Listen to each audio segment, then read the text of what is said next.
Is it Sunil? Yes. How are you? Excellent. I'll get straight to the point because I know you have little time. Okay. Love your show. Now, I'm going to represent my brother. I am an atheist. I love your show. I've read all the books you guys have read. I'm on your side on this. But I'm going to try to represent him. I could not get him to call tonight because he's busy doing some kind of work or something like that.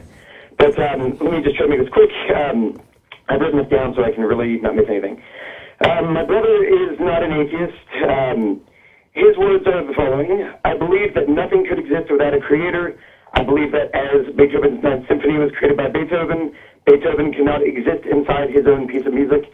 Similarly, I believe Michelangelo could not exist inside one of his own sculptures, or Da Vinci in one of his paintings.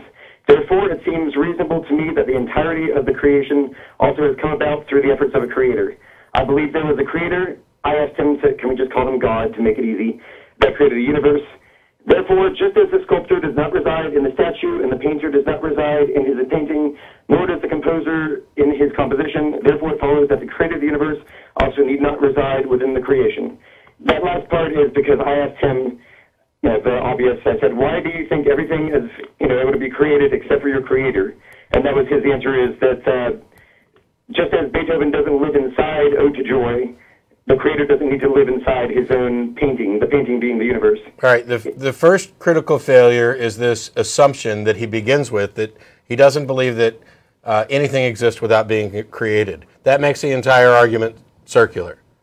That's what I felt. It's just a flat assertion. I don't believe that anything could possibly exist.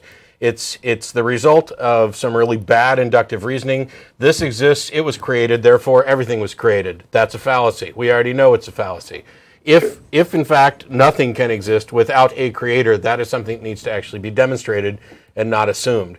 This common argument of how can you have a painting without a painter? When we see the painting, we know that there must have been a creator. It speaks to us that that must be the case. Well, the reason we know there's a painter when we see a painting is because every single bit of evidence points to the fact that paintings do not occur naturally.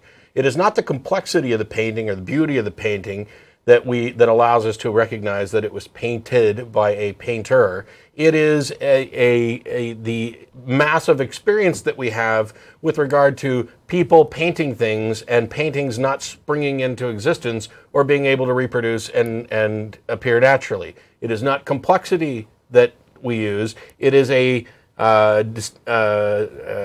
contrast. We contrast nature, naturally occurring things, with things that are constructed. And there's no evidence for paintings occurring naturally. Yet, when it comes to people and elements, we have tons and tons of evidence that they occur naturally. And that is why it is irrational to assume that because a painting has a painter, therefore a human has a creator. Yeah, I heard him basically what you said. I mean, that's my thoughts the same. It's somehow...